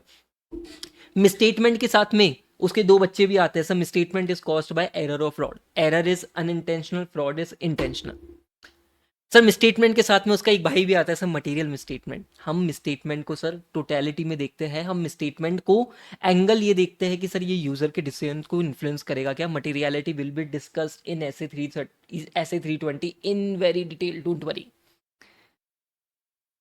Whether FS are free from material misstatement thereby to express an opinion on financial statement. Whether FS are prepared and presented as per applicable FRF. What do you mean by applicable FRF? बोलो ना भाई राजा, बोलो ना। Sir applicable FRF का मतलब था sir framework adopted by entity. Sir किस लिए? For preparation presentation of FS. हाँ सर, क्लैरिटी है। डन सर, ये हमारे ऑब्जेक्टिव थे। ठीक है, फिर हमने एक छोटा सा टॉपिक और पढ़ा था सर। ऑडिटर को ये मेक श्योर करना पड़ता है कि sir financial statement would not mislead anybody. इसके लिए ऑडिटर क्या करता है सर? देखता है एंट्रीज से रिलेटेड 3 पॉइंट थे sir. Accounts drawn up with reference to the entries. Sir entries कोई भी ओमिट नहीं हो रही है और एंट्रीज के sir sufficient appropriate document supporting में है। हाँ सर।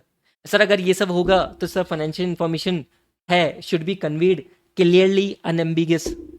सर एफएस के जो अमाउंट है that should be properly presented disclose as per applicable FRF. और सर लास्ट पॉइंट क्या था सर? कि sir financial statement should give a true and fair view. Should give a true and fair view किसका? Statement of account should give a true and fair view किसका sir? Asset and liability का, business operations का। क्या ये बातें हमने करी थी क्या sir?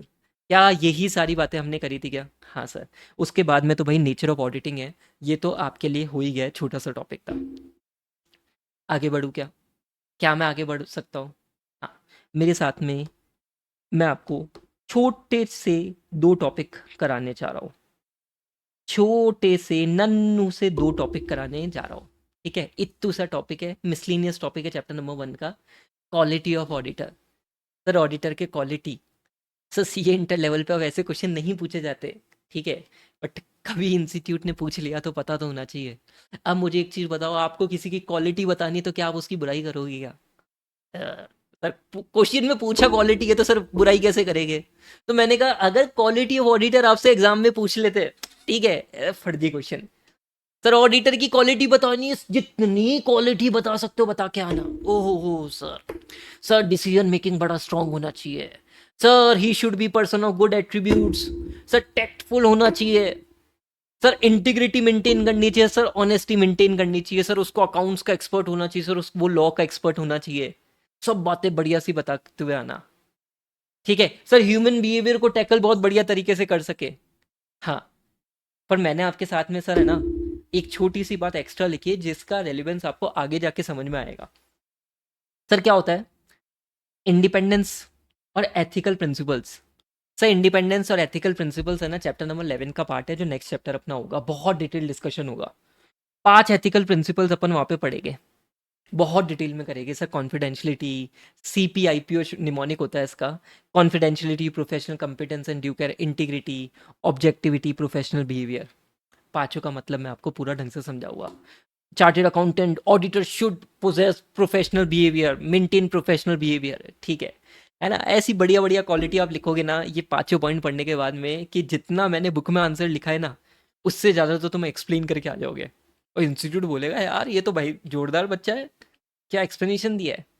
Don't expect such question in exam quality of auditor, पर आ जाए तो मैंने आपको सर बताया है कि आपको कैसे लिखना है इसे, कैसे लिखना है इसको मैंने आपको पूरा बता दिया है। समझे क्या? क्या ये बात आप समझे? Sir explain good attributes of person, समझो ना सर, क्वालिटी पूछा है तो सर आप बुराई थोड़ी ना करोगे सर। ठीक है, साथ के साथ में सर चैप्टर नंबर 11 पढ़ने के बाद में आपको ये बात समझ में आ जाएगी, connect with 5 ethical principles plus independence, ये पॉइंट क्या है इसका एक एक मतलब अपन समझेंगे तो आपको समझ में आ जाएगा। ठीक है, और क्वालिटी ऑफ ऑडिटर का टॉपिक आपका इस तरीके से कंप्लीट हो जाएगा। क्या ये बात आप समझे? क्या ये बात आप समझे? हाँ सर। सर मैं आपको बताऊँ इसका आंसर, आओ मेरे साथ में। मुझे बताओ, किसी की क्वालिटी की बातें कर रहे हैं तो सर उसकी बुराई कर सकते हैं क्या सर? सर उसकी बुराई कर सकते हैं क्या सर? नहीं sir. He should be tactful, caution, firmness होनी चाहिए, पेशेंस होना चाहिए, गुड टेम्पर होना चाहिए, वाह वाह सर। इंटीग्रिटी मेंटेन करना चाहिए, जजमेंट अच्छा लेना चाहिए, रिलायबिलिटी होनी चाहिए, दिमाग में कोई कंफ्यूजन ना होना चाहिए, culture, polish demeanour and cultural refinement to achieve professional excellence. भाई साहब, must possess the highest level of integrity, independence, ये वर्ड लिंक हो गए। Critically review financial statement with honesty. ठीक है, ट्रस्ट वर्दीनेस होना चाहिए, एथिकल कंडक्ट होना चाहिए, ट्रस्ट होना चाहिए, demanding both technical and moral competence. क्या बात है सर। सर उसके पास में कॉम्प्रिहेंसिव नॉलेज होनी चाहिए सर, अकाउंटिंग की, सर टेक्निक की। Sir he should have a habit of continuous learning sir, अपनी नॉलेज को अपडेट कर सके, अब इफेक्टिव रख सके। और मैं आपको बोलूँ सर, सर ये सारी बातें सर अपने 5 एथिकल प्रिंसिपल्स में ऑलरेडी कवर्ड है। इसलिए तो मैंने आपको बोला अपने यहाँ पे, मैंने आपको बोला कि please please just have a basic common sense. हर चीज याद नहीं होती है sir, have a basic common sense. Quality of auditor आप कैसे करोगे सर? आप वही चीज करोगे, सारे गुड एट्रीब्यूट्स बता दो और कनेक्ट कर दो। कनेक्ट कैसे करोगे सर? जब ये टॉपिक आप मेरे साथ में पढ़ लोगे। डन सर, इतनी बात आपको समझ में आती है क्या? Done done done done. हाँ सर, बड़ा इजी था सर। क्वालिटी ऑफ ऑडिटर फर्जी टॉपिक, भयंकर फर्जी टॉपिक।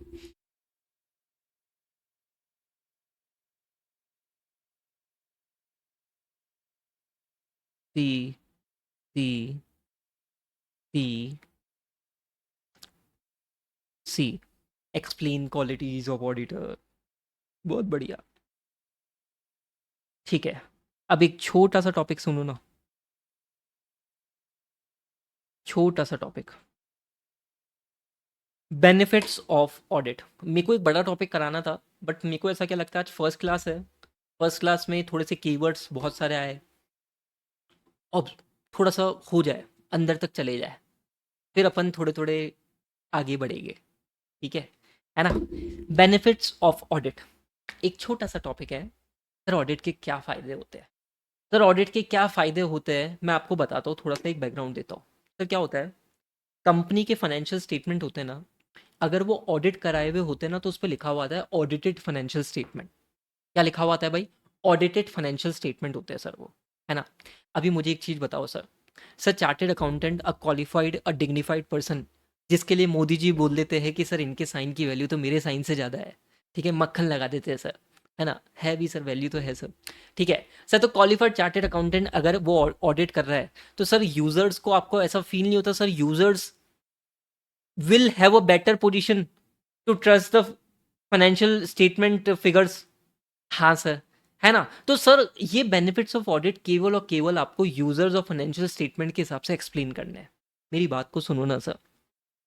सर मैं पहले बात करता हूँ सर लेंडर एंड बैंकर की। किसकी बात करते हैं सर? Lender and banker.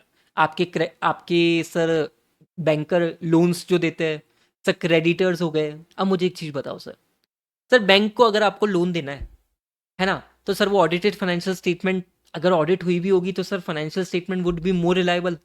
हाँ सर, ठीक है। तो सर उनको sir they will be able to take informed credit decisions. क्या ये बात आपको समझ में आती है? हाँ सर। मैं आपको बोलूँ सर, किसी जगह पे ऑडिट होती है ना, तो सर एम्प्लॉयज़ है ना सर, मैं आपको बताऊँ सर, एम्प्लॉयज़ को थोड़ा डर रहता है सर कि सर हम गलतियाँ करेंगे, हम फ्रॉड व्रॉड कर देंगे, वो पकड़ लेगा ऑडिटर। वो ऑडिटर बड़ा खतरनाक है, वो पकड़ लेगा। मैं आपको बोलूँ सर, एक रुतबा होता है ऑडिटर का, ठीक है? आगे जाके बड़ी एंटिटीज़ की आप ऑडिट करोगे, बिग फोर में हो सपोज करो आप, भाई एक रुतबा होएगा, माहौल बनेगा, ठीक है? तो एम्प्लॉयज़ फ्रॉड करने से घबराता है, ठीक है? उन पे सर एक मॉरल चेक रहता ही रहता है सर। सर मैं आपको इसकी एक स्टोरी बताता हूँ, ठीक है? 1 मिनट लूँगा। I was a first year article, है ना? और मैं, बहुत पुरानी बात है, तो मैं एक कंपनी की ऑडिट हम कर रहे थे, बड़ी एंटिटी थी। उसके करीब 20 डिपार्टमेंट थे। 4 डिपार्टमेंट मेरे को दे दिए थे कि सक्षम भाई तुम्हें ही संभालना ही है। 4 डिपार्टमेंट को लीड कर रहे थे, 2 पर्सन लीड कर रहे थे एंटिटी के वहाँ से। मैं आपको बोलूँ, एक मैम थी, ठीक है? बहुत ही सीनियर पर्सन थी, मतलब मुझसे करीब 15 साल बड़ी होगी मैम, ठीक है? मैं उस समय कितने का था, शायद 19 साल का, है ना? आप सोच सकते हो, आप भी जब शायद आर्टिकलशिप में जाओगे इसी एज में जाओगे, 19 साल का हुआ मैं, शायद 19 या 20, ठीक है? पूरा डिपार्टमेंट मैं ही चेक कर रहा था, ए टू जेड। और मेरे मैनेजर ने बोल दिया था मैं तेरा रिव्यू लूँगा, बात खत्म, ठीक है? पूरे मेरे को ही देखना था ए टू जेड। शाम के 6 बज गए, मैम का कैबिन सामने ही था, पीक टाइम चल रहा था हमारा। मैम का कॉल आया, मैंने उठाया, तो मैम ने पूछा कि सक्षम सर, क्या मैं निकल सकती हूँ क्या सर, मेरे को थोड़ा सा अर्जेंटली जाना था। मैंने बोला हाँ मैम निकल जाओ ना, कोई दिक्कत नहीं है। पास में मेरा मैनेजर, हमसे तो कभी नहीं पूछा किसी ने, हाँ? हमसे तो कभी नहीं पूछा। ये नया फर्स्ट ईयर आर्टिकल माहौल बना रहा है कि स्टाफ, क्योंकि सर आपको एक चीज बोलूँ सर, चार्टेड अकाउंटेंट, जो आप आर्टिकलशिप में जो आपको वैल्यू पता पड़ेगी ना सीए की, एक अलग लेवल की पता पड़ेगी। आप समझ रहे हो? तो सर एम्प्लॉयज़ को डर रहता है, मैं कह रहा हूँ ना। अगर मैं आपको इतना तक बोल दूँ कि सर वो एम्प्लॉयज़ काम सही से कर रहे हैं, क्यों? क्योंकि ऑडिट आ रही है, ऑडिटर बैठा है, वो चेकिंग करेगा। समझे क्या सर? क्या ये बात आपको समझ में आती है? सर एम्प्लॉयज़ को सर फ्रॉड करने से रोका जाता है, मतलब वो फ्रॉड करने से डरते हैं, सही बताऊँ तो, by keeping normal moral check on employees. समझे क्या पॉइंट को? समझे क्या? हाँ सर, ठीक है। एम्प्लॉयज़ के बारे में बातें करी, लैंडर एंड बैंकर्स के बारे में बातें करी। एक और चीज़ सुनो ना सर, सर गवर्नमेंट अथॉरिटीज़ को टैक्स लाइबिलिटीज़ असेस करने में हेल्प होती है, क्योंकि सर ऑडिटर ने भी वो टैक्स लाइबिलिटीज़ को एक बार देख लिया, चेकिंग कर ली है। हाँ सर। अच्छा, ऑडिटर ऑडिट करता है सर किसके बेसिस पे? सर स्टैंडर्ड ऑन ऑडिटिंग के बेसिस पे ऑडिट करता है। तो sir obviously sir it will be high qualitative audit. हाँ सर, तो फाइनेंशियल स्टेटमेंट की रिलायबिलिटी बढ़ गई ना। हाँ, ensure high quality reliable financial information by adhering to global auditing standard, ठीक है? यूज़र का कॉन्फिडेंस सर बढ़ जाता है। मैं आपको बोलूँ sir, standard on auditing India में कहलाए जाते हैं, फॉरेन में sir international standard on auditing कहलाए जाते हैं। ऑलमोस्ट सेम ही है, ऑलमोस्ट सेम ही है। बात समझे क्या सर? तो ग्लोबल स्टैंडर्ड के बेसिस पे ऑडिट करे सर, यूज़र का कॉन्फिडेंस तो बढ़ेगा ही ना सर, ठीक है sir? Then auditor helps detect error and fraud, basic point है, ठीक है? एक पॉइंट है इवेल्युएट इंटरनल कंट्रोल। ये पॉइंट है ना, छोटा सा पॉइंट नहीं है सर, ये बहुत भारी पॉइंट है। इवेल्युएट इंटरनल कंट्रोल, मैं इसके बारे में बातें करूँगा। Evaluate internal control, communicate deficiencies plus areas for improvement. Sir this, ये जो पॉइंट है ना, ये पॉइंट की बहुत वैल्यू है। इस पॉइंट की वैल्यू बहुत है और अपन उसको बहुत टाइम देंगे भी, सही। अपना पूरे सिलेबस में से कम 2.5 से 3 घंटे का डिस्कशन तो इस पे जाएगा ही जाएगा, ठीक है? और मैं आपको इसका अलग से बात करूँगा अभी। क्या ये बात आपको समझ में आती है क्या? हाँ सर। तो सर ये बिल्कुल, बिल्कुल, बिल्कुल बेसिक बेनिफिट्स ऑफ ऑडिट थे। सर क्या? सर बैंकर्स एंड लेंडर्स को सर क्रेडिट डिसीजंस लेने में हेल्प होएगी। सर गवर्नमेंट अथॉरिटीज़ को टैक्स लायबिलिटीज़ असेस करने में हेल्प होएगी। सर एम्प्लॉयी पे सर मॉरल चेक रहेगा। सर शेयर होल्डर खुद तो काम करते ही नहीं है सर, मैनेजमेंट काम करता है सर, वो मैनेजमेंट के काम को देख पाएंगे, ऑडिटेड फाइनेंशियल स्टेटमेंट पे रिलाई कर पाएंगे। Auditor detects error and fraud, सही होगा सर, मिसस्टेटमेंट मिलेंगे, सही चीज़ें होएगी। ये पॉइंट की थोड़ी सी बातें अपन करेंगे सर, इसकी थोड़ा सा अलग सा डिस्कशन करना पड़ेगा, ठीक है? क्या आपको ये बेसिक बातें समझ में आती है क्या? इतना कॉन्सेप्ट समझा क्या सर? बेनिफिट्स ऑफ ऑडिट, सुनो ना। एमटीपी जनवरी 2025, मैं इसको भी बेटा सी कैटेगरी मार्क कर रहा हूँ। सर सी कैटेगरी का ये मतलब मैं समझना कि एग्जाम में नहीं आ सकता, एग्जाम में तो आ सकता है सर, एमटीपी में पूछा था अभी मॉक टेस्ट पेपर्स में, but this is a direct question ना, ये डायरेक्ट क्वेश्चन है, अल्टीमेटली आप इसको क्या करोगे, कट करोगे, मेरे को पता है, रिवीजन करते समय, इसलिए मैंने सी मार्क कराया। ठीक है sir. Sir illustrate the benefits and need of an audit, आपसे डायरेक्टली पूछा है, बाकी ये 2-3 लाइन की इन्होंने लाइनें छोड़ दी, डायरेक्ट क्वेश्चन है। ठीक है सर, वही पॉइंट्स है, advantages of getting accounts audited. Sir अपना पढ़ने का तरीका क्या होता है कि अपन क्वेश्चन बैंक को कट करते हुए चलेंगे और मेन फोकस अपना नोट्स पे रहेगा, और यही सर सबसे बेस्ट तरीका होता है कि क्वेश्चंस आप कट कर रहे हो। सर ऐसा क्यों? सर केवल क्वेश्चन बैंक को रेफर बना ले तो पहली चीज सर, थोड़ा सा क्या हो सकता है, अच्छा अपने क्वेश्चन बैंक से तो वो दिक्कत नहीं होती क्योंकि अपने टॉपिक वाइज बना रखा है, ठीक है? बट क्या होता है सर, सपोज करो एग्जाम में कोई ऐसा टॉपिक हो जहां पे इंस्टीट्यूट ने कभी क्वेश्चन ही नहीं पूछा हो। सर ऐसा है क्या? हाँ बहुत सारे हैं, करीब 20% टॉपिक ऐसे है सर जहां पे इंस्टीट्यूट ने क्वेश्चन ही नहीं पूछा हो। वो क्वेश्चन आपको किसी में भी नहीं मिलेंगे। तो सर वो 20% टॉपिक तो आप मिस कर गए ना, अगर आप क्वेश्चन बैंक को रेफर कर रहे हो तो बस। Rather than approach should be sir कि क्वेश्चन बैंक को कट कर देते हैं, जो जो क्वेश्चन है उनको कट करते हुए जाते हैं एंड अपने मेन नोट्स पे फोकस करते हैं, so that we are not skipping any topic. आप समझे क्या मेरी बात को? क्या ये बात आप समझे? हाँ सर। सर तो अपन ने बहुत अच्छा डिस्कशन करा, हमारा बहुत बढ़िया तरीके से डिस्कशन हुआ है। आई होप आप लोगों को मज़ा आया होगा, ठीक है? नेक्स्ट क्लास में अपन इसको 2 घंटे की क्लासें कर देंगे, ठीक है? धीरे धीरे करके जैसे ही आपका फ्लो बनता जाएगा, आपका मैं क्लास का टाइमिंग थोड़ा थोड़ा बढ़ाता जाऊँगा। फर्स्ट क्लास थी, प्यारे से कीवर्ड्स पढ़े थे, दिमाग में छपने दो, रिवाइज करके आओ, फिर अपन नेक्स्ट क्लास में आगे बढ़ेंगे, ठीक है क्या? Done sir. चलो, thank you people, take care, do revise the topic, और फिर अपन कल और बढ़िया बढ़िया बातें करेंगे। Thank you.